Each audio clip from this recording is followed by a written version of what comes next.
climate change doesn't live on an island. We're all impacted by it. It's really not and shouldn't be a political issue. Climate One has ensured that indeed many, many different parties have seats at the table. Every mainstream religion has a mandate to care for creation. We all have a moral responsibility to the future. The way parents have a responsibility for their children. We all have children or relatives who are very young. Do we not want their world to be good too? Do we not see clearly that what we are doing is not sustainable? And if you do see that, and you continue to deny it for some political reasons, then this is a travesty.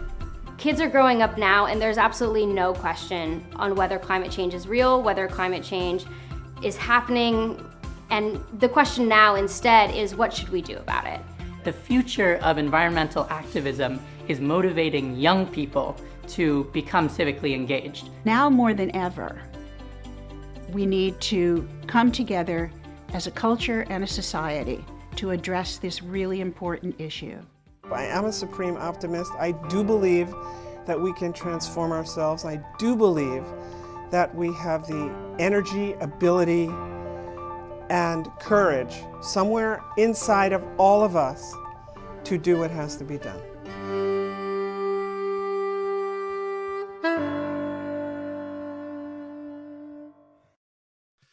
Thanks for joining us for this live stream conversation with Katharine Hayhoe on hope and healing. I'm in the San Francisco Bay Area and would like to acknowledge the Ohlone and Miwok people who inhabited these lands for 10,000 years. We're recording today's conversation for the Climate One radio show and podcast that drops every Friday. You can subscribe wherever you get your pods, and you can submit questions today in the comments section of the live stream. I'm delighted to welcome Dr. Hayhoe to Climate One from the Commonwealth Club. She's a climate scientist, professor at Texas Tech University, chief scientist for the Nature Conservancy, and author of the new book, Saving Us, a climate scientist's case for hope and healing in a divided world. Katharine, welcome to Climate One again. It's great to be with you, Greg. Thank you for coming. The recent UN assessment report referred to a code red for humanity by UN Secretary General, and yet in your latest book, you write that the scientific community, because they have to operate by consensus, has, quote, a systematic tendency to underestimate observed changes and their resulting impacts. How concerned are you that, as scary as the recent assessment is, the reality is even worse? Well, anyone who thinks I'm an optimist needs to read that very carefully, because as a scientist, we have to be realists, and we know that that is the case. We are systematically biased to the direction of underestimating the rate and pace and magnitude of the change, the extent to which it's affecting us, and the potential for really nasty surprises in the climate system. But that's why I think the IPCC's conclusion is so powerful. They first said this when they released their 1.5 degree report in 2018, and it still stands just as true today. They said, every action matters, every bit of warming matters, every choice matters. So now more than ever, everything that we do matters. And that is scary, but it also offers some hope. Because as my co-author, Catherine Wilkinson, said, I was one of the contributors to that amazing compendium, All We Can Save, of 60 women's voices on climate. She said, what an amazing, I'm paraphrasing her exact words, but what an incredible time to be alive when we have the opportunity to truly alter the future of our planet. That is the responsibility that lies in our hands today. Right, though the UN also warned that even if all the current emissions pledges are fulfilled in Glasgow and for Paris, the world will still warm by about 2.7 degrees Celsius. And it's hard to understand what that means. So it's not just that the pledges aren't being fulfilled, that they're not enough to get the job done. That's right. And the pledges have improved. So a year ago, we were at above 3 degrees. So at least we're now below 3, but we're still not at 2, let alone 1.5. And that is changing. So I'm from Canada, and we just had a federal election in Canada where the party in power, the Liberals, upped their climate commitment. They are now aiming for a 40 to 45% reduction in carbon emissions for the whole country of Canada by 2030, which would actually skate in right at the edge of Canada's contribution to the 1.5-degree target. So we are seeing other countries stepping it up, but that's why Glasgow is so important, because Glasgow is like a potluck dinner. Every country brings a different dish.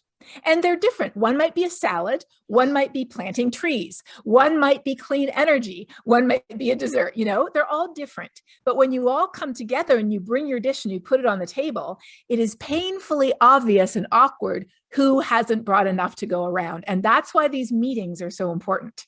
I've often referred to the Paris construct as a fitness plan. Like, you're going to do yoga, I'm going to do Pilates, everyone's going to lose weight or lose their carbon weight. But I think the potluck analogy is better because of that the visibility you talk about. Like, everyone literally puts it on the table. That's yet another great example of your communication. You note that the parallels in terms of politicization of the response to COVID and climate, they're both collective response challenges. They're both invisible threats. Some are, COVID can kill you directly. Climate can kill someone indirectly. We've been down this road before. How do we get off this politicization? Well, that's exactly how I had to start the book out, because here I am writing a book about climate change during COVID, and I was watching communication on COVID, on basic things like masks and vaccines, which you might say, this is not rocket science, people. We all have vaccines that we already had when we were children. Wearing masks is a very normal thing. And I watched it fall right into the same polarization pit as climate change. In fact, one of my favorite cartoons, and I say favorite because you kind of have to have some dark humor sometimes, is a cartoon of two medical professionals standing by a door labeled COVID saying, well, surely if we just tell the facts to the American people, they'll do the right thing. And then you see two scientists by a door labeled climate change who are literally rolling on the ground laughing. Right. And so that we'll talk about, the facts, the limitation of facts later, but this does get to sort of, threat risk assessment. And you say that our collective threat meter is unbalanced. On the one hand, climate, people see climate as distant, right? But distant threats from government action to curtail the climate as imminent. So, the bad things are happening far away, but the cost and this perhaps sacrifice or inconvenience happen here and now. So let's talk about how people react to that spatial difference. That's, I have to pay something today for a future benefit. Well, psychological distance is one of the biggest barriers we have to understanding why climate change matters to us. We as humans have this built-in sense of just sort of pushing risks off. If we see them as being distant in space, happening over there, but not here, distant in time, happening in the future, but not to us, distant in relevance, happening to people who care about that, but not people like me who care about this, and also being abstract, like global average temperature, instead of my house being burned down by a wildfire. Climate change ticks every single one of those boxes. In fact, if you look at the Yale program on climate communications public opinion maps, which are just absolutely fascinating, they have opinion for each county and each congressional district in the United States, and they even have some maps for Canada, and they ask people a series of questions. So as of last year, well over 70% of people said climate is changing, it will affect plants and animals, so non-human species, right? Not relevant to me. It will affect future generations, distant in time. It will affect people in developing countries, distant in space. And then they asked, will it affect you? And all of a sudden the number plummets by more than 30%. That is psychological distance. And that is the biggest problem we have. So I know that the dismissives get the most airtime. I know that on social media, I've already seen about 25 of them today, just today alone. I know that on social media and in the comment sections, I know that the people who say climate change is a hoax, they get the most airtime. But they're only 7% of the population. The biggest problem we have is not the people who willfully decide to reject 200 years of basic science. The bigger problem is the number of people who say it's real, but they don't think it matters to them. Because if you can say, sure, it's real, but if it doesn't matter to me, why would I want to fix it? Yeah, that's the disengaged part, and that part has been growing. The part of the Yale Six Americas as spectrum. We tend to think of it as a binary, you believe, you don't, and you, right, it's not a belief, it's a fact. So that disengaged part, there's concern and alarm, but that disengaged part, I think that's right, that there's a lot of people who say, oh, it's the denier's problem. If they would just flip, this thing would open up and be solved. But there's lots of people who acknowledge it, who don't deny it, but they're not really taking it into their lives or into their daily action. I think also one reason people avoid talking about climate because they don't want to engage in conflict. You have all these strategies for connecting with people who disagree, and still you receive hate-filled messages from people who don't even know. How do you deal with that? Well, I get these messages every day. And like I said, today was a bit on the high side. So I've had at least 25 today. Most days I get one or two. And they come from dismissives. They come from people who, my personal definition, which I probably mentioned to you before, Greg, people who, if an angel from God with brand new tablets of stone saying global warming is real appeared before them, it would not change their minds. So why would I think I could? So I don't start a conversation to argue. And if somebody argues with me, I respond once. And if they continue to argue rather than using the resources I provided, I'm done. I step out. Because if we begin a conversation by disagreeing over something, it is very rare. It's not impossible, but it is rare for it to end in a positive direction. But here's how we can flip it on its head. If we begin a conversation from the heart rather than the head, if we begin a conversation with something we agree on rather than something we disagree on, if we begin a conversation by esteeming the other person rather than implicitly judging them, as so many conversations begin today, that conversation starts off with so much potential and can end in an incredibly surprising place. And in my book, I tell so many stories about these different conversations that have happened in different ways and ended up really in unexpected and incredibly hopeful perspectives and points of agreement. Because when it all comes down to it, we're all humans. We all live here. Right. And so one story you write about is when you went to a Rotary Club in Texas. Tell us about that and what you learned from that story. So I am not a Rotarian, but when I walked into, but I'm willing to say yes to any invitation at least once, right?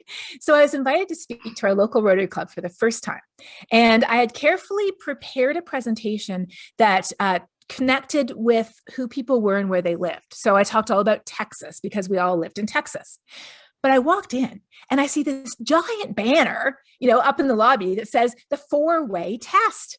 Is it the truth? Is it fair? Is it beneficial to all concerned? And I looked at this, I thought, that's climate change. Is it the truth? Yes. Is it fair? Absolutely not. That's why I'm a climate scientist. It's the most profoundly unfair thing, and it exacerbates all the other injustices too. Would it benefit people to fix it? Yes. So I skipped the buffet lunch. I went and perched on a seat in the corner of the hotel ballroom. I got my laptop and I rearranged my presentation into the 4-way test. So I got up there and I could see a few people giving some side eye to the woman who'd invited me. Like, we know what you did there and you're not going to get on this committee again, was what those looks were seeming to say to her. And there was a lot of sort of folded arms and leaning back, I'm just going to give her I'm going to give her this time because that's what we do, but I'm not going to agree. But then I started in with the 4-way test. And so immediately those were their values, and I was esteeming their values so much that I was basing everything I was saying around the test and applying their test to what I had to say. So instead of applying what I had to say to them, I was taking their standards and applying them to me. And I went through the 4-way test and I could see the arms unfolding. I could see, people leaning forward. I could see people even starting to nod. And at the end, I will never forget, a local banker who I had met before a couple of times came up to me with the most bemused look on his face. And he said, I never thought too much of that whole global warming thing, which is the very polite Texan way of saying I thought it was a load of crap, but it passed the 4-way test. In other words, what can I do? That's my value system. It tested it, it passed. I gotta agree.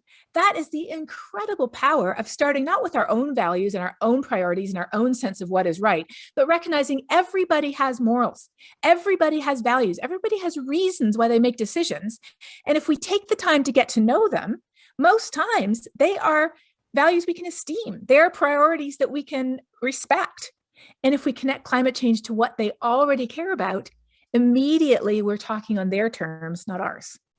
Right. One of the people we both know, Ed Maybach, who's a researcher in climate communications, talks about a neighbor who mentioned every time that he would talk to her that she was a Goldwater Republican and never mentioned climate. But one day she came to him and they opened up a conversation. So it was getting to know each other, trust, messengers, all the things that I think so many people start with preaching and converting and talking rather than listening at the beginning of conversations.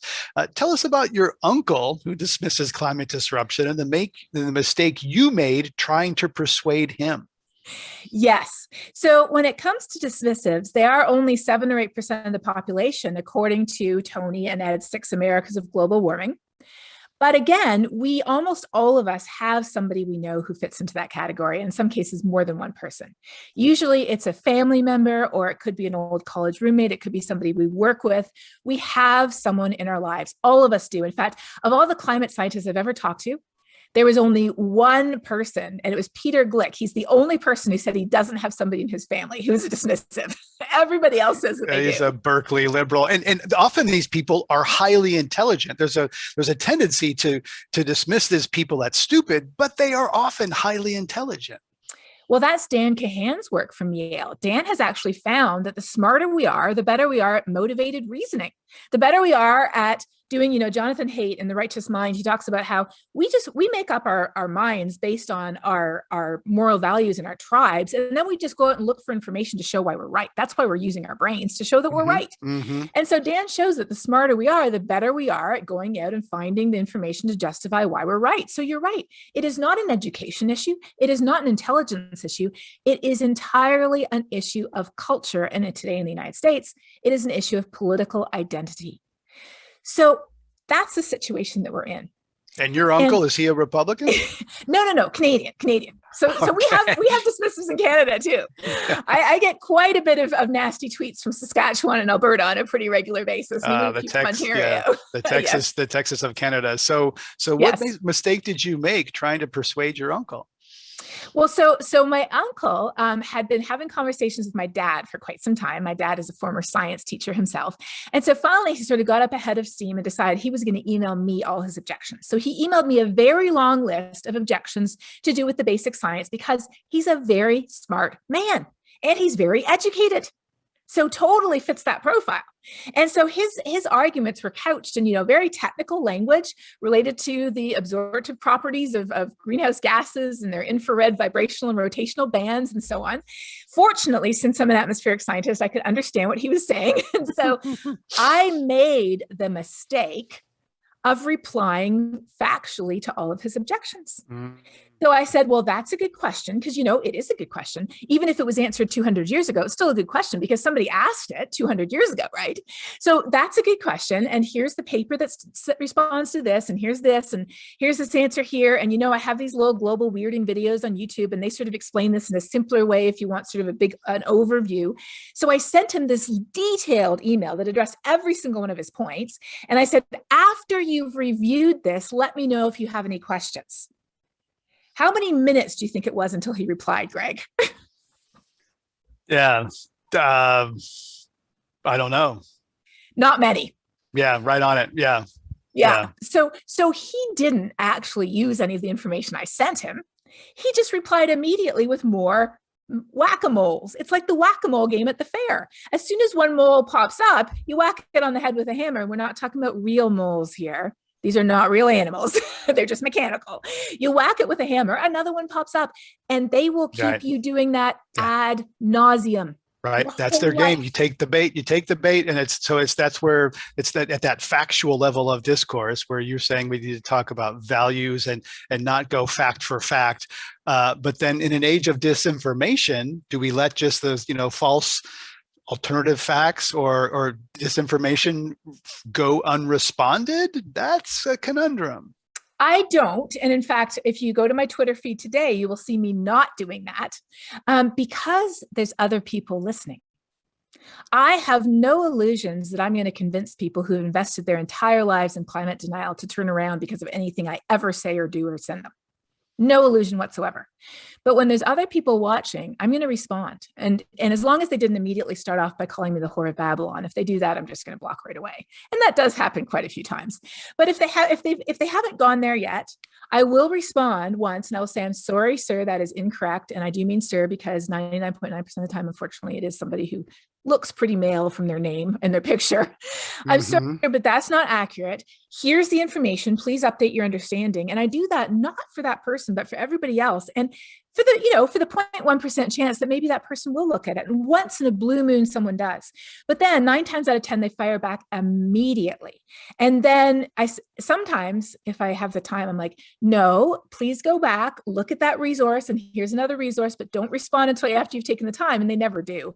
Sometimes they just ignore it. Sometimes they pretend they did, but it's clear they didn't from what they're saying. Sometimes they ridicule the resources. Like my favorite was somebody said something that wasn't true. And I sent them the 4th U.S. National Climate Assessment, which was authored by 600 scientists. It was peer reviewed by the National Academy of Science, by every federal agency. It was based on hundreds of peer reviewed papers. It was like one of those peer reviewed documents you could send anybody short of the IPCC.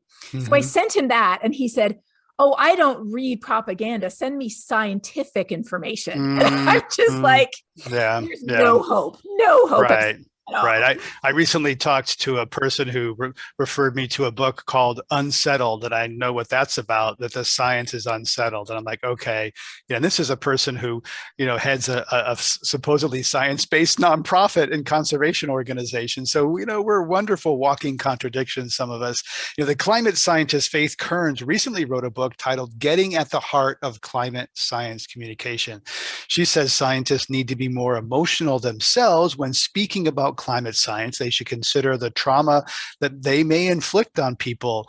So when you're talking about painful scientific realities, how do you know how to deliver the message? And it seems like an odd thing to ask scientists to be more vulnerable and emotionally open when they're being attacked all the time. Is that possible or advisable? Well, you're absolutely right. We are. And we have our own emotions too, obviously, about what's happening. But I think that there's 2 examples, I think, of times when I personally, when I've seen somebody else who I really respect sort of open up emotionally, and the impact that has had has just been incredible. So I am part of an organization called Science Moms. I helped to co-found it along with about 12 of my fellow scientists. And we're all mothers. And that's a big part of why we care about climate change. And so if you check out sciencemoms.com, and there's these videos that some of my colleagues made about themselves and their children and climate change and how they feel about it, I have to have a Kleenex in my hand every time I watch these videos. These are not actors. These are climate scientists. They're not scripted. They're just speaking what's in their heart. And the power of that and the impact that the Science Moms campaign has had because of us being willing to be vulnerable and being willing to, talk about, how much we love our children and how we would do anything for them and how we're scared and how we wake up in the middle of the night and we clutch them a little closer to us and, how close wildfire has come to our home or how we despair about the world that we're leaving to them. I think that's incredibly powerful. And Renee Lertzman, who's a psychologist who you've spoken to before, she often says the first thing we need to do is we need to acknowledge this. And we often sort of shove it down just to keep functioning from day to day, but acknowledging it is really important. Pushing it, yeah. Yes. Yeah. And so one of the scientists who I respect most, who is a good friend to Climate One, is Ben Santer.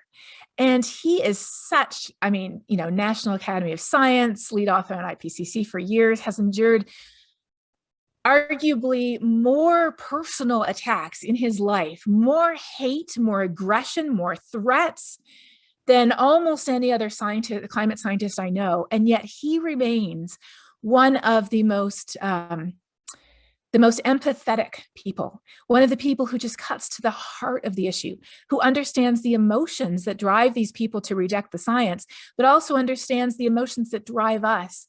One thing that he said to me, of many that just absolutely stick with me, is, speaking of dismissives, he said, they cannot create, they can only destroy. We create, and that is why we do what we do. And so just being so profoundly aware of what it is that we are doing and why we're doing it. We create, we study, we protect, we serve. That is why we do what we do. And when we communicate that to people along with our science, other people want to protect, other people want to serve, other people want to create too. And that is how together we can create that better world. Creating with an open heart. Katharine Hayhoe is a climate scientist, professor at Texas Tech University, chief scientist for the Nature Conservancy, and author of the new book, Saving Us, A Climate Scientist's Case for Hope and Healing in a Divided World. Katharine, you talked about moms and how that group that you mentioned with Science and Mothers. 2020 was the deadliest year on record for environmental activists, with 227 people killed for trying to protect their homes, their communities, and the people and places they loved. One such activist was South Africa's Fikile Shangase, who had been questioning a local coal mine that was literally undermining her town. Here is Fikile's daughter, Mulungelo Sakaza, speaking to Global Witness. My mom was murdered on the 22nd of October in 2020. If I was home, I would have tried to do something, and then my son would have lost both my mother and I on that very same day. After my mom's murder, community members are mostly scared. We are afraid to even ask questions at a meeting about electricity, at a meeting about water, at a meeting about schools, because you don't know what might cause you to be a target. I don't believe that my mom's murder should cause us to be silent. I don't think her legacy will live on if we live like that. I think she wouldn't have wanted us to just give up. You said you've gotten used to being hated yourself. What's your reaction as a mom and daughter to stories like that? I mean, I'm wiping away tears right now, because as a mother, I mean, you know that her mother would have done anything to protect her, and she did. That's exactly what she did. And that's why we all fight, is for that better future. It reminds me of a P.D. James novel that I quote in my book called Children of Men. And it talks about how a global flu pandemic sweeps around the world. And as a result, people can no longer have children. Gradually, the number of babies being born dies off until there's no more children. And children are what embody our hope. Children are literally the physical embodiment of our hope for the future. They are what carry ourselves into the future. And so in that book, one of the characters said, one would be willing to suffer and even to die for the hope of a better and more just and better future, but not for a future where all too soon the very words justice and suffering would just be blowing in the wind. So the fact that we have children, and not just personally our own children, we might have nieces and nephews or grandchildren or godchildren, or we might just have children we know, where we just see the amazing children who are doing the children's climate strike and suing the federal governments in multiple countries. They are our future, and they are what give us hope. And that's why we fight for that better future. And it's an uphill fight, because we are fighting against the balance of power and wealth in this world. The majority of power and wealth in this world, as you know, Naomi Oreskes in her work on Merchants of Doubt has documented it in detail. It was acquired through extracting, processing, selling, or making things that burn fossil fuels. And so maintaining the status quo is of great interest to many people to maintain their bottom line. And what we are talking about is we are talking about a fundamental change in our entire society and economy that is in many ways, even from a justice perspective too, equivalent to the shift from slavery until the freedom that people have today. That is the size of the transition we're talking about. And make no mistake, there are many arrayed against us, many. They're doing everything they can to silence us, to intimidate us, to shut us up, to tear mothers away from their children, to hide the fact, and this absolutely blows me away, Greg, that we don't know this, to hide the fact that air pollution from fossil fuels is responsible for almost 9 million premature deaths every single year, just air pollution. We are at about 4.5 million deaths from COVID. And every premature death is a tragedy, every single one. But everybody knows about COVID deaths. It is in the top of the headlines every single day. Yet 9 million every year from fossil fuels. Why is that not a global outrage? Right. I think it's because it's indirect, because we burn fossil fuels and then something happens in outer space and it comes back. And, there isn't that direct causation, that's systemic causation versus direct causation. And it's for the reasons you cited earlier. It's not a tiger in the woods or a man with a gun. It's that link is hard to see.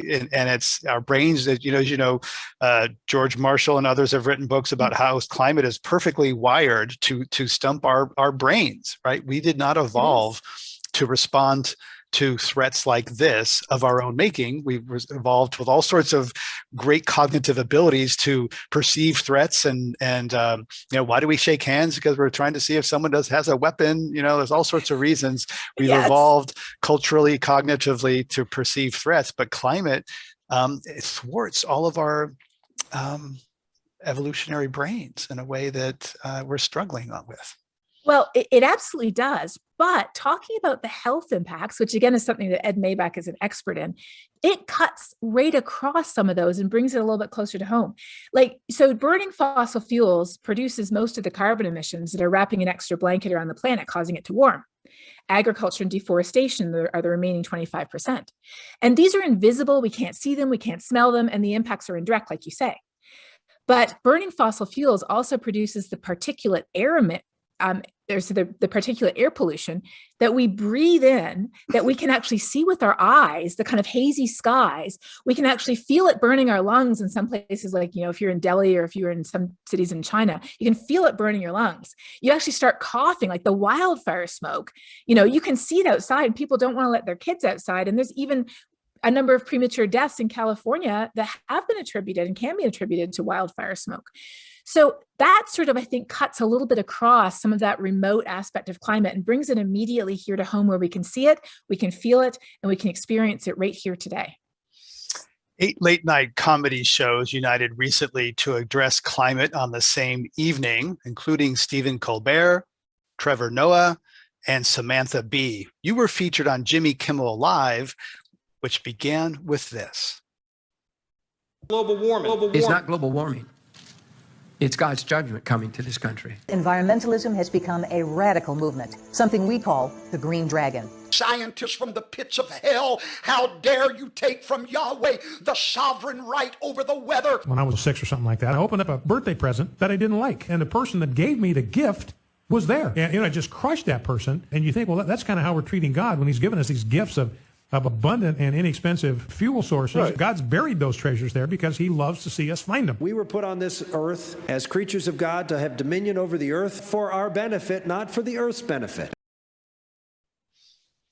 That was Reverend Jim Baker, Janet Parshall, Pastor Shane Vaughn, Calvin Beisner, and Senator Rick Santorum. Katharine Hayhoe, as a devout Christian, what did you think when you heard those quotes invoking God dismissing climate reality? I thought, they haven't read the Bible, because that's not what the Bible says. Yeah, it often gets, and what does the Bible say that you think they misquoted there? Well, first of all, in Genesis 1, chapter 1, which is the very beginning of the Bible and the Torah, it says that God gave humans responsibility, and the old-fashioned word is dominion, over every living thing on this planet. And the word, that same Hebrew word, it's actually a Hebrew word that says rada, and you look for where else it's used. And in other places, it's used to denote a ruler who cares for the needy and the helpless, who watches out for those who are marginalized, who takes care of them and lifts them up. So it's very clearly not about raping and pillaging. It's very clearly about being responsible for, being a good steward for, caretaking. So it's not, we weren't given dominion for us. It says we were given dominion for the other living things, which of course include humans as well. And then at the very end of the Bible, it literally says God will destroy those who destroy the earth. And in between, all the way through, it's all about caring for the most seemingly insignificant aspects of creation, the lilies of the field, the birds and the butterflies, the least of these, the young children, the poorest and most vulnerable, the orphans and the widows who in those days had no protector. So honestly, if people truly took the Bible seriously, they would be out at the front of the line demanding climate action instead of using it as some type of palatable window dressing for their denial, which has nothing to do with theology and everything to do with political ideology. They don't want to fix it. But if I say I don't want to fix it, but it's real and it's affecting the poorest and most marginalized people as well as all of God's creation, that would make them a bad person. So instead, they come up with religious-y, pious-y sounding arguments, which are so full of holes that as soon as you open the Bible, they fall right apart. But unfortunately, they do so to deceive so many who don't crack a Bible either. And that dominion often sounds like domination, right? Which is a very male, patriarchal kind of thing. You said you were part of that group of women who said, all we can save. How much is, religion and fossil fuels and patriarchy all tied together? Oh, it absolutely is. And it goes back a long way. You go back to the discovery of oil in Pennsylvania. There were ministers writing about how it was God's gift to humans to subdue the earth. This is not new. Humans were humans whenever they were alive. And the connection between American religion and politics goes all the way back to the American Revolution, when people first parted ways with the religious hierarchy of the churches that were originally based over in the UK for the Anglican or Episcopalian church and over in Rome for the Catholic Church. So as they began to part ways, that's where individualism rose up. That's where my opinion is better than your fact or your centuries of study came from. And that is where it has actually ended us up today, in a place where, as Isaac Asimov said, he said, a dangerous thread of anti-intellectualism runs through American life, to where people literally think my opinion is better than your fact. And today, updating it, my Google search is better than your peer-reviewed paper. You say that you are a climate scientist because you are a Christian. What do you mean by that?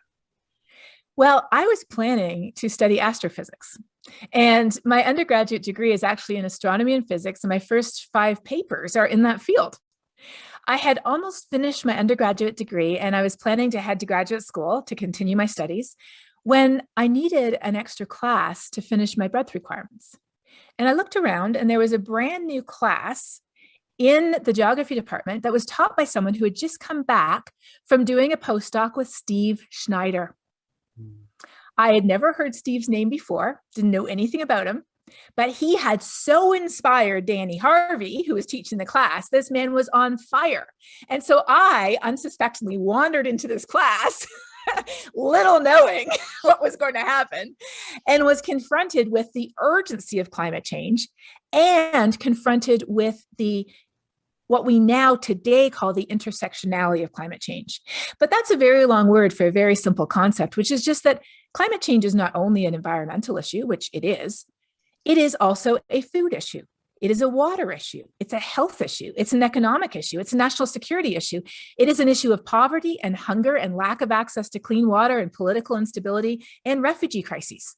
Climate change is an everything issue, and it affects everybody on this planet, and it affects the poorest and most marginalized people more than anyone. And if we don't fix it, we won't be able to fix anything else that's wrong with this world. So as a Christian who believes not only that we are to care for this incredible planet that we live on, but even more that we are to care for the poorest and most vulnerable people, that climate change is not fair.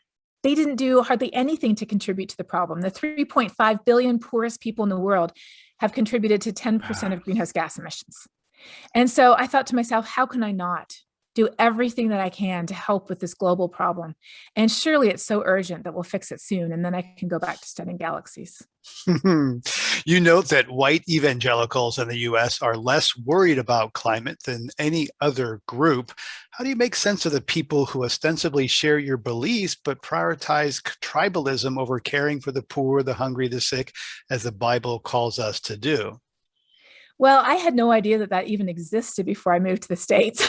I was so surprised when I was first confronted with it that I almost couldn't believe it. I thought to myself, what Bible are they reading? Is there some different translation I've never heard of before? But I want to just add one thing to what you said, though, there, Greg, and that is that it isn't only white evangelical Protestants at the bottom, it is also white Catholics. They're right there together at the bottom, sort of neck and neck for the lowest place. And depending on when you do the survey, they sort of trade back and forth. But the most concerned people group in the whole US, when you divide people by religious or non-religious affiliation, is Hispanic Catholics. So that's where you start to think, okay, same church, same pope, same encyclical, Laudato Si. How could Hispanic Catholics be the most concerned and white Catholics be the least concerned? It can't be the Pope. It can't be the church. It's got to be something else. And we should say Laudato Si was an encyclical where Pope Francis really came out strong for climate action as a moral issue. And so you're saying that why Hispanics, okay, did they read Laudato Si? Did they pay more attention to Pope Francis than others? Or is it something else? Oh, well, yes, I think they do pay more attention to Pope Francis, clearly. But John Evans, who's a sociologist at UCSD, when he saw these poll results starting to come out back in like the early 2010s, he said, as a sociologist, well, I'm going to try to untangle why that is. Is it really where people go to church? That is that the tail that's wagging the dog, so to speak? Is that the driver of this? And it turns out that that is simply a symptom or a characteristic. The driver is, and you can probably guess, it's no surprise, the driver is politics. But it's gotten to the point in the United States where some people, many people, have written their statement of faith, so to speak, metaphorically speaking, based on their political ideology rather than the Bible. And if the two come into conflict, they will go with their politics over the Bible. As an example, during the election when Trump was elected as president, they polled people coming out afterwards and they said, would you consider yourself to be evangelical? And of course, many people said that they were. And then they asked them one more very telling question that people who ask polls say, this is the question that sort of defines the sheep from the goat, so to speak, in terms of who's actually serious about their faith. They said, how often do you go to church? And about half the people who self-identified as evangelicals who had voted for Trump said that they don't go to church at all. So that's why, in my opinion, they're not evangelicals, they're political evangelicals, or just political Christians, or they're just political deists, to be totally honest, because I'm not quite sure what God is actually being worshiped there. There's some sort of political deists that have put an icing of Judeo-Christian faith around their politically motivated beliefs and written their own set of 10 commandments, which begins, thou shalt always vote Republican, and continues on down the line. And somewhere in that 10 commandments, I'm pretty sure it has, thou shalt attack anyone online who dares to suggest differently. So that's the situation we're in today. And unfortunately, these people are all mixed up. I mean, in a given church, you could have people who take the Bible seriously. You could have people who would like to, but they don't even know what it says. And you can have people who are entirely living their lives based on their political ideology. No one really knows what being a Christian is anymore today. Yeah, right. It's I like that idea, that term, sort of political evangelicals, rather than as much as anything else. We're talking with Katharine Hayhoe about hope and climate change. We're recording this via live stream, and we have some audience questions. Penny asks, recently information has been released about young people in particular experiencing anxiety about their future because of climate change. How do you instill hope in young people? That's exactly why I wrote this book, Penny, because for the last 4 or 5 years, every single day, just about any day that I talk to anyone other than my family, I'm asked, what gives you hope? And I figure if a climate scientist can find it, anybody can find it, right? So I dug deep and I said, first of all, where do I as a scientist find hope? And I'm answering your question because this is what we can communicate to other people too. And frankly, how do we communicate differently to younger people as opposed to older? Well, they're sharper and they get it faster. So I find hope, first of all, in that the science is very clear that our choices matter. Our future is in our hands. Some impacts are here today, but the worst is still to come. And again, as Catherine Wilkinson said, what a magnificent time to be alive because we can make a difference. I personally also find hope, and many of us do, in the fact that young people exist, not because we think they're going to fix it for us. No, it's because we want to fix it for them. They embody our hope for the future. But when you do a deep dive into the social science, which I did for this book, because I wanted to know what the social science says, we end up on a simple word that was created by a Stanford psychologist, Alberto Bandura, who just passed away recently, a few weeks ago, Albert Bandura. And that simple word is efficacy. We lack efficacy. Efficacy is just the feeling that if I do something, can I make a difference? Or do I have agency? If we do something, can we make a difference? When you survey people across the US, the majority are very concerned about climate change, the majority, but we don't know what to do about it and we feel helpless. So totally. when we talk to anyone, and especially young people, because they don't know what impossible means yet. So they're willing to do it. They can do anything. When we talk to people, we have to be able to communicate not only that there are risks, because there are, but always, always, always communicate that in partnership, in pairing with what people are doing about it. I have this little series called Global Weirding on YouTube. And our number one most popular episode is the most hopeful one I did, which is, I'm just a kid, what can I do? Well, I looked at what kids are doing. Oh my goodness, they are amazing. They put the adults to shame. So find stories of what other kids are doing and tell your kids what they're doing. Talk about what they're doing at schools. Talk about what they're doing suing the federal government. Talk about what they're doing with the climate strikes. Talk about what they're doing working with their local town to help on sustainability plans and amazing things. Recognizing that individual people, whoever we are, we can truly make a difference. And it begins with using our voice. It's one of the most powerful things we can do for our kids. And actually, let me just give you a little story that's not in the book, if you don't mind, Greg. Sure. And that is this. So there was a young girl who in her early teens who was so worried about climate change. She was very anxious. She was scared. She was panicked. So she convinced her family to stop flying, to change their diet, to reduce their carbon emissions as much as possible. And if that was all she did, no one would know her name. But she did one more thing. She took a piece of white cardboard and she painted a few words on that cardboard, school strike for climate. And she went and she sat outside a building. And because she used her voice, that young girl, we all know her name. Mm-hmm. And if she can use her voice, can't we? Right, and that gets to sort of the social contagion that you write about, how one action, solar panels, that sort of thing, can spread quickly. So I think there's often a debate. So with personal action, you talk about efficacy and Professor Bandura's work. So people, should they take action because it will have an impact? Or there's another layer to this, which is taking action makes us feel better. It makes us feel like we're doing something.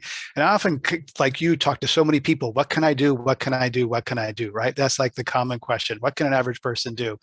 And I will say, well, it's important to do what you can where you are with what you got, act as an employee, as a parent, as a consumer, in all the realms that are our lives. But one that I think is often overlooked is that acting can make some of the grief and anxiety go away in itself. Even if it doesn't, put a dent in the climate, you'll feel better by doing something.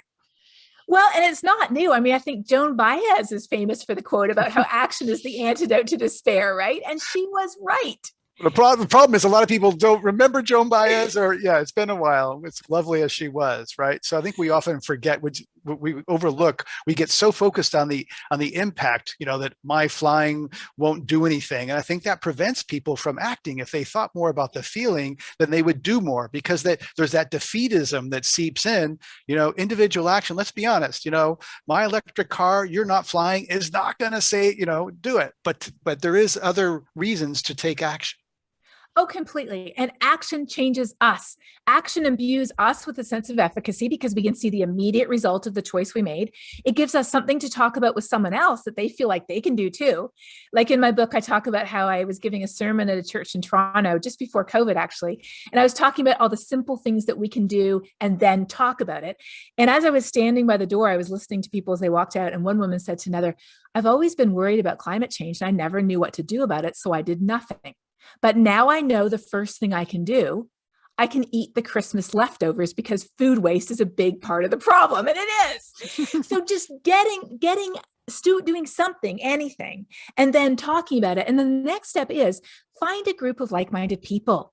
Whoever you are, whatever you love, whatever you're passionate about, wherever you live, find a group of like-minded people and connect and join your voices together and advocate for change at every table that you're sitting at.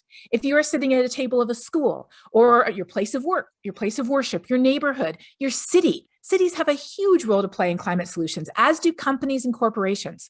Whoever you are, you have unique access to different circles of influence that nobody else has that exact combination. And that's why using our voices truly is the most important thing we can do to knock over the first domino in the chain that eventually will lead us to a better world. Talking with Katharine Hayhoe, climate scientist at Texas Tech University and author of the new book, Saving Us.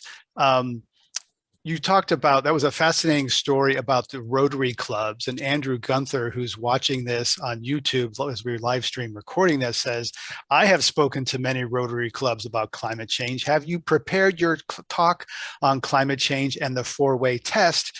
You know, could that be shared? That could reach thousands of Rotarians around the world. I've thought about that. So first of all, hi, Andrew. Nice to see you virtually. And I have shared my presentations with colleagues in the past. And I'm thinking that it might be great to put out like a set of PowerPoint slides and a video so that they could either use the video of me actually doing the slides, or they could use the slides themselves. And if they weren't sure what the slides were saying, they could watch the video first. But putting out tools is a great idea because it's much more effective, honestly, if it's coming from you. So social science shows us that scientists are overall pretty trusted messengers. Scientists, healthcare professionals, medical experts, the military often, sometimes religious leaders. Scientists tend to be near the top of the heap, but there's one group of people that far surpasses scientists in terms of credibility and effectiveness, and that's you. Literally, our family and our friends. Now, I'm not talking again about the cranky uncle. And that's actually a phrase from John Cook. He has that great series on YouTube called Cranky Uncle. I'm not talking about the person in your life who's a dismissive. I'm talking about everybody else whose values you share, whose interests you share. You're all on the same ultimate team, or you walk your dogs together, or your kids go to school together, or you have something in common with them. And because of that, you are a more effective messenger than I am. Right. So talking about it can matter. But don't you think that people, it's awkward, it's depressing, people don't want to bring it up. There's self-censorship that happens. It might be political. And it's kind of, I noticed that people have either a 30-second capacity to talk about climate before they want to change the subject. And maybe they might have a 3-minute capacity, but it's hard for people to hold very long because I think they get uncomfortable because they don't know what they can do and they don't want to feel the doom. So they push it away and change the subject. Well, you exactly hit the nail on the head there, Greg. We don't talk about it. Only 14% of people, according to the latest poll in the US, talk about climate change. 14%. And we don't talk about it first because we think we might get in an argument, or we don't talk about it because we think it's just depressing. And honestly, why would you talk about it if it's depressing? I don't even want to be depressed. I don't read quantify for that reason. I'm sorry if that offends anybody, but the real news is bad enough for me and I'm immersed in it every day. I don't want more. Other people do. Quantify is good for people who don't realize what the risks are. Climate fiction, right? It's a whole genre, right? Yes. But you've also got the solution right there implicit. And the solution is, when we talk about climate change, it's not dooming and glooming and overwhelming people with scary facts, because that won't fix the problem. It just makes people shut down even further. If they were already scared, they're more scared. If they already didn't want to accept it, they just dig in their heels further. Inaction results. How do we break that vicious cycle? We break it when climate changes and we get worried, as we all do, and worry is the wellspring of action, as Tony Lazarowitz says. And then this is where we break the cycle. Rather than loading up our doom-filled dump truck of the latest statistics from the Code Red IPCC report, and believe me, I could load up that dump truck with the best of them. Rather than doing that, we begin a conversation with something we agree with someone on. We connect the dots from the heart to why we both care, and never end the conversation without bringing up, and you got to do your homework here so you make sure you have something, bring up a positive, constructive solution, extra points if it's already happening, like the California Conservation Corps, or like the fact that, hey, did you know that Texas is closing in on California for the most solar energy produced? Texas, we got to beat Texas. Let's get going. Look for good news. Follow organizations on social media that share good news. I try to share it on my own channels. I follow some people like Future Earth on Instagram that post good news once a week. look for good news solutions. They are all around us when we look for them, and share them. Our goal, leaving that conversation, should be to feel energized, to feel empowered, to feel more deeply connected to someone than we were before, and to leave them with ideas that they can use to implement in their personal life, or to suggest to their school or their place of work or their place of worship or their neighborhood, or simply ideas that they can talk about too. Because here's the power of a conversation. In my book, I talk about a man called Glenn, who watched my TED Talk when it came out in December 2018. And then in May, the following year, so like barely 6 months later, I was speaking near where he lived. And he took the train in to see me speak. And he said, I really wanted to come meet you because after, I've been worried about climate change for a long time. But after I heard your TED Talk in December, I decided I was going to talk about climate change in my town. So I started to have conversations with everyone I knew about climate change and why it mattered to us and what our town could do about it. And I've kept a record of those conversations. Would you like to see it? So I said, sure, this was a new one. So he reached in his leather satchel and he pulled out a sheaf of papers. And I was expecting maybe 70 or 80 names. Well, Glenn had tracked who everybody else had talked to too, because he got them to do it too. He now has over 12,000 names on his list. And after only 5 months, he had about 10,000 names. And within a year of starting that Have a Conversation About Climate Change campaign, his city council had voted to declare a climate emergency, and which is what they do in the UK. It was in the UK. And then they had voted to put 20 million pounds, which is a considerable amount for a relatively small town, towards a climate action plan. And it all began with one man deciding to have conversations using his voice. I mean, if he could do that, imagine what the rest of us could do. Right, the power of one voice. And the UK is one of the leading countries when it comes to commitments, and under the Paris Climate Accord, the UK has quite a strong position. You also are now recently the new chief scientist for the Nature Conservancy. A Bloomberg story last year had this title, quote, "How the Nature Conservancy, the world's biggest environmental group, became a dealer of meaningless carbon offsets." It chronicled how JP Morgan, Disney, and BlackRock invested in forests to offset their corporate carbon footprint, but the forests were already protected by the Nature Conservancy and not in danger of releasing their stored carbon. TNC was effectively enabling corporate greenwashing. This was before you were there, a couple months before you arrived. As a person devoted to facts and science, what are you doing to ensure such hollow measures don't happen again at the Nature Conservancy? Well, I absolutely am devoted to facts and science. And so I saw that article before I joined the Nature Conservancy. And that has definitely been the topic of discussions, which have showed, as you probably know, Greg, there's always two sides. And in that case, of course, we need to be more rigorous with our carbon credits, because first of all, carbon in ecosystems in the soil is a good thing. And there's 100 times more carbon there than we humans have put into the atmosphere since the dawn of the industrial era. So the concept of conserving, restoring, protecting, and in some cases replanting ecosystems to take carbon up from the atmosphere or to prevent it from being released, that concept is a valid concept. And it's a really important concept that's going to help us get to net zero. There's no way to get to net zero without that.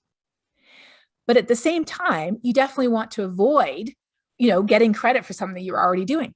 But in the case of that Bloomberg article, there were some things on the other side that reporter did not want to consider because he had a story to write and an axe to grind. And unfortunately, and I talk about this in the book, the hardest chapter for me to write, but I think the most unusual one for me to write, was the one on guilt. Mm-hmm. The fact that when we are people who have cared passionately about the environment for years, we have a certain perspective on the way it must happen, the way climate solutions must be. And so we have what Rebecca Huntley, who's an Australian scientist who wrote a great book about talking about climate change last year, we have what she calls a Puritan ethos of sacrifice and purity when it comes to issues like climate change. We have a new 10 green commandments. Thou shalt always do these 10 things. And heaven forbid you ever consider not doing one of those or only doing them halfway, according to my measures, because I will turn on you with more vitriol than I reserve for climate dismissives if you do so. And it's very ironic because, Greg, this very morning, Oxfam America, who I serve as a sister of the planet, and they are an awesome organization, of course, that work with women and children in low-income countries around the world, and they care passionately about justice and climate change. They pulled an excerpt from my book to post online, and they decided to pull an excerpt on guilt, on how we are always judging each other for not living up to the standards that we set. And as a result, no one wants to do anything because you just get judged. So I posted that on Twitter. I said, you're going to be surprised, but I think one of the biggest barriers to climate action is guilt. And I posted that. Well, guess what happened? Not from people who read that tweet, from people who just saw me appear on social media. I got guilted. And I counted between when I posted that and between 11 a.m., which was the last time I saw, I got guilted 12 times. This is what I call the purity police. They're on you. Totally. Right? The purity police is after you. I got guilted for writing a book. I got guilted for talking about climate change too much.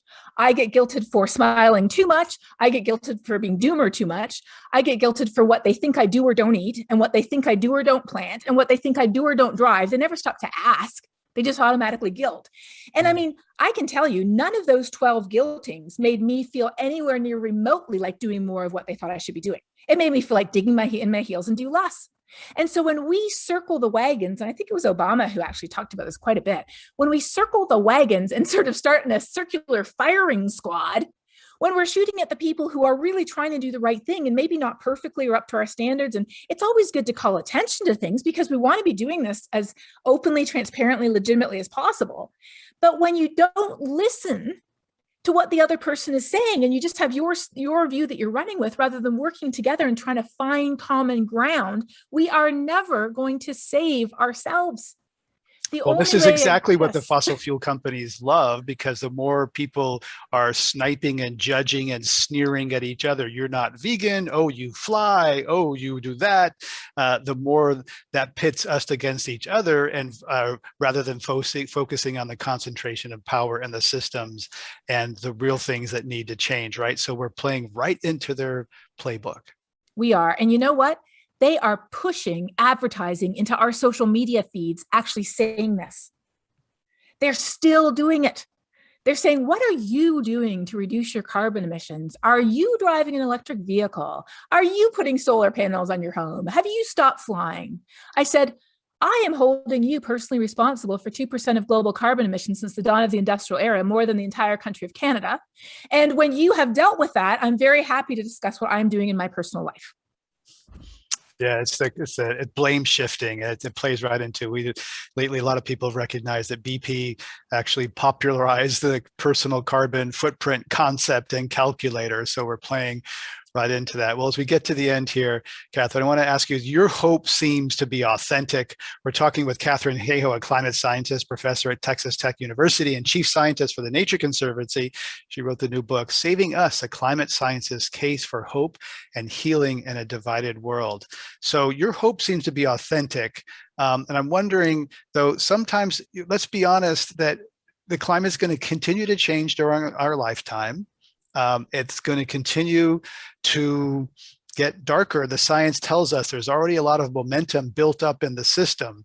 So how do you acknowledge that it's going to get worse during our lifetimes? We can do a lot to reduce the harm and still maintain that hope. Do you have to do you embrace that inevitability, that darkness, to get through to genuine hope? You have to. What I've learned is that whether you go to theology, philosophy, psychology, or science, hope begins in a dark place. Hope begins with acknowledging just how bad it is. We're not talking about a sort of a Pollyanna hope, or a bury your head in the sand hope, or a cultivate a positive attitude and everything will work out okay hope. We're talking about real hope, muscular hope, rational hope. It begins by looking our crisis right in the face and recognizing it is really bad. And as we talked about at the beginning, it's probably worse than scientists say. And there is no guarantee of a positive outcome. In fact, a negative outcome is more likely than a positive one. But hope is that faint, small, bright light at the end of the dark tunnel that we head for with all our might and all our strength. And when we get dragged down, when we get discouraged, when we get anxious and depressed, and believe me, that happens to me too, We take a breath, we fix our eyes on that hope by going out and looking for what someone else is doing or by making a choice to do something myself. And then we pick ourselves up and we keep on going because what is at stake is too valuable to lose. It's not our planet itself. It will orbit the sun long after we're gone. What's at stake is literally us. So I think of Christiana Figueres, who of course shepherded the Paris Agreement. If anybody could be hopeless and despondent and frustrated, it's her. Yet she wrote this amazing, hopeful book of what our lives would look like by 2030 with climate impacts. But if we had transitioned to clean energy, walkable cities, clean air, cheap electricity, ample food for all. And she said, look at this amazing vision of the future. The biggest lesson we learned in 2030, looking back, was that we were only ever as doomed as we believed ourselves to be. I'd like to give a shout out to Climate One team for making this happen. Adam, Arnav, Ariana, Brad, Kelly, and Tyler, thank you for being the brains and power behind the scenes here. On Climate One today, we've been discussing hope and healing with climate scientist Katharine Hayhoe. Podcasts of this and other Climate One shows are available wherever you get your pods. Talking about climate can be hard, but it also can be encouraging and uplifting, as you've seen today. So please help us get more people talking about climate by giving us a rating or review and sharing the pod and this video with your friends. It really does help. Thanks for joining us online. And Katharine Hayhoe, thank you again for sharing so much of your dynamic, insightful insights on Climate One. Thank you for having me, Greg.